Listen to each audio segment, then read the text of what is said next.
Yeah, your time right now is 9:31, and you may remember last week, of course, we chatted about the new trend of relation shopping.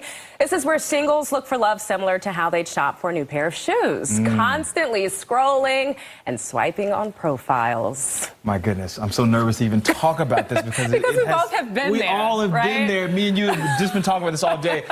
Many relationship experts consider this a toxic approach to dating. So, here to talk about it, to break through. Yeah, we got to break free from all of this. Anna Gonzalez is here. Good to see you. A good friend of our show and a matchmaking expert. Yeah. Yes. Okay, let's just get down to the brass knuckles of this.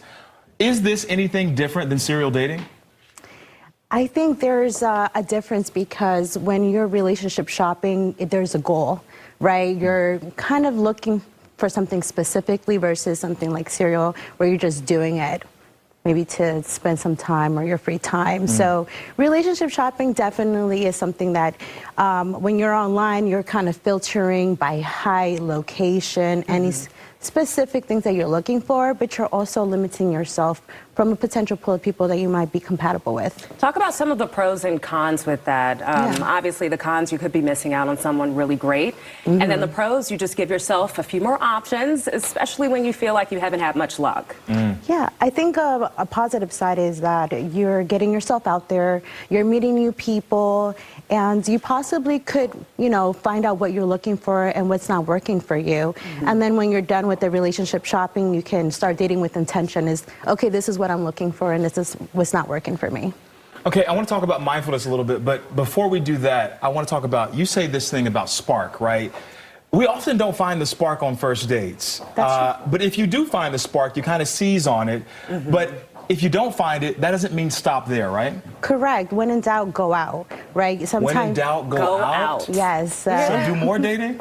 Well, if you think that there's a potential there for something to grow, keep going on that date until you feel like, okay, maybe this isn't for me, or maybe it's like there's something there, and then quality time builds up. Yeah, and then we've also, of course, all heard of ghosting. And, you know, what's a better way to just kind of let someone know, listen, I think you are great, but you're a great person, but you're just not my person. What's the best approach to cutting something off with someone that you've already started to build a connection with? That's a really good question.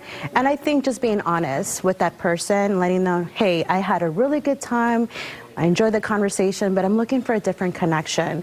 And just being honest instead of having to feel like, oh, they're going to text me, they're going to call me, and I feel like I have to ghost them. So if we're dating right now, we're trying to figure out, okay, who's our right person? How many dates should I go on? How many is too much?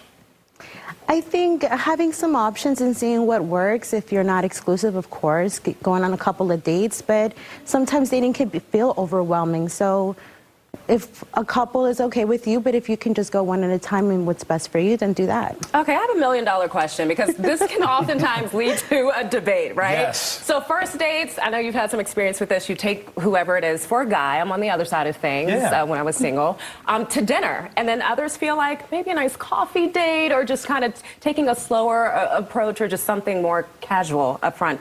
I mean, is one better than the other? What do you suggest when it comes to first dates so that, you know, people don't get overwhelmed? It's just lunch. We usually coordinate a light lunch or happy hour drinks, so a low pressure introduction is the best way to go when you're meeting someone first time. How much did you spend?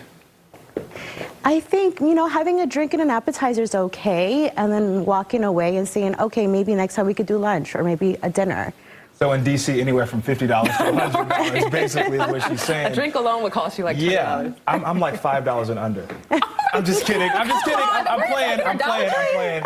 Well, yeah, you know, Dollar Tree has a lot of good things. You can go a long way with $20. It's so good to have you. Thank you so much. Thank you for having me. It's always good to talk to you about this. Thank you so much.